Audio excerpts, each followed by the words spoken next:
BJP. Koothattukulam municipal കമ്മിറ്റിയുടെ ആഭിമുഖ്യത്തിൽ അന്താരാഷ്ട്ര യോഗാ ദിനാചരണം സംഘടിപ്പിച്ചു. മുനിസിപ്പൽ സമിതി അധ്യക്ഷൻ ശ്രീകുമാർ എൻ.ആർ. അധ്യക്ഷത വഹിച്ച പരിപാടിയിൽ യോഗ പരിശീലക പ്രീതി അജിത് ഉദ്ഘാടനം നിർവഹിച്ച് യോഗ പരിശീലന ക്ലാസ് നയിച്ചു. അന്താരാഷ്ട്ര യോഗാ ദിനമാണ്. ജൂൺ 21 അന്താരാഷ്ട്ര യോഗാ ദിനമായിട്ട് ആചരിച്ചു തുടങ്ങിയിട്ട് ഇന്ന് 12ാമത്തെ യോഗാ ദിനമാണ്.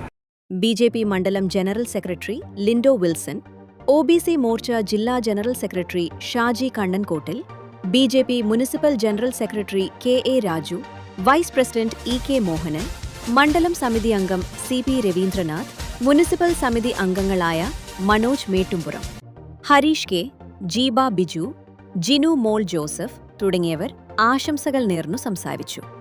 Parvathi Devi, Vrinda R. Nair, Rajendran N, BMS. Municipal secretary Ranjith R P, Vaiga Biju, P G. Sabu, Gouri Shankar, Shaju തുടങ്ങിയവർ പങ്കെടുത്തു. പാർട്ടിയുടെ പേരിലുള്ള മുനിസിപ്പൽ സമിതിയുടെ പേരിലുള്ള വേഗമായ നന്ദി അവസരത്തിൽ രേഖപ്പെടുത്തുന്നു. നമ്മൾക്ക് ഈ യോഗാ ദിനം സമ്മാനിച്ച ശ്രീ നരേന്ദ്രമോദി അവരുകളെ ഈ അവസരത്തിൽ നമുക്ക് ഓർക്കാതിരിക്കാൻ വയ്യ.